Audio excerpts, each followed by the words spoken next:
നമസ്കാരം ഗൈസ്, ആർജിയാണ്. നമ്മൾ കുളിച്ച് ഫ്രഷൊക്കെ ആയിട്ട് പണിക്കിറങ്ങാനുള്ള പ്ലാനൊക്കെയാണ്. ഭക്ഷണം കഴിച്ചിട്ട് ഇറങ്ങാം. അന്ന് അനിയൻ ചിക്കൻ കറി ഉണ്ടാക്കിയിട്ടുണ്ട്. മമ്മിയും കുക്കിങ്ങിന് വീട്ടിലില്ലല്ലോ. അപ്പോൾ അനിയൻ ഉണ്ടാക്കി തേങ്ങ അടുക്കളൊക്കെ വൃത്തിയാക്കി ഒതുക്കിക്കൊണ്ടിരിക്കുകയായിരുന്നു. അപ്പോൾ അനിയൻ ചിക്കൻ കറി ഉണ്ടാക്കി ഭക്ഷണം കഴിക്കാം. അടിപൊളി ഫുഡായിരിക്കും. രണ്ടാമത്തെ തന്നെ കുക്ക് ചെയ്ത് അവൻ എന്നെ പോലെ അടിപൊളി കുക്കൊക്കെ ചെയ്യും. അതുകൊണ്ട് നമുക്ക് ഭക്ഷണം കഴിക്കാൻ പറ്റില്ല. ചിക്കൻ കറിയും ചോറും ഉണ്ട്. മുടിയൊക്കെ ഞാൻ തേങ്ങനെ ചീസ് ഇട്ടായിട്ടുണ്ട്. ഞാൻ ഇങ്ങനെ ചെയ്യാറില്ല, തേങ്ങനെ ചീട്ടുന്നത്. അപ്പോൾ ഞാൻ കുറച്ച് ചോറും ചിക്കൻ കറി എടുത്തിട്ടുണ്ട്. ഫുഡ് കഴിച്ചു നോക്കട്ടെ. എന്റെ കൈയൊക്കെ വിറയ്ക്കുന്നുണ്ട്. എനിക്ക് അത് വറക്കാത്തൊന്നും ബുദ്ധിമുട്ടാണ്. ഫൈനലി ആദ്യം ഭക്ഷണം കഴിച്ചു തുടങ്ങിയിട്ടുണ്ട്. ഇന്ന് അനിയന്റെ സ്പെഷ്യൽ ചിക്കൻ കറിയാണ്. ആരെപ്പോലെ ഞാൻ ഉണ്ടാക്കി തിന്നുപോലെ ഞാൻ ഒന്നും കഴിച്ചിട്ടില്ല. കൊല്ലം 7 എപ്പോ എന്റെ പൊന്നു എന്തിരുത്താണുള്ളതാണ്.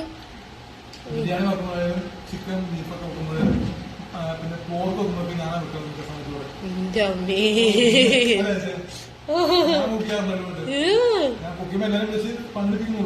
അതാണ്. അപ്പൊ അതങ്ങനെ സ്വന്തം സെൽഫ് ആവും. എന്ത് റെസിപ്പി കഴിച്ചതൊക്കെ ചുമ്മാ തള്ളാണ്.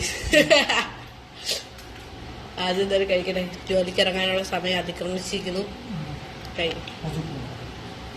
നല്ല കാറ്റടിച്ചിട്ടുണ്ട്. മഴക്കാറ് പൊളിയാണ്.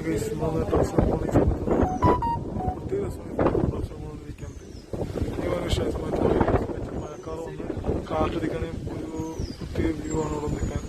തണുത്ത കാറ്റടിക്കുമ്പോൾ സൂപ്പറാണ്. ഇനിയിപ്പോൾ കുറച്ച് പണിക്കിറങ്ങുന്ന സമയമായി. ഇപ്പൊ നമുക്ക് മാത്രം പെട്ടെന്ന് നമ്മൾ ഡ്രസ്സൊക്കെ മാറി പണിക്കിറങ്ങാണ്.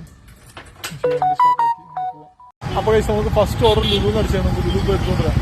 വണ്ടി പുറത്തിട്ട് വേണം പോകാനായിട്ട് പോയിട്ട്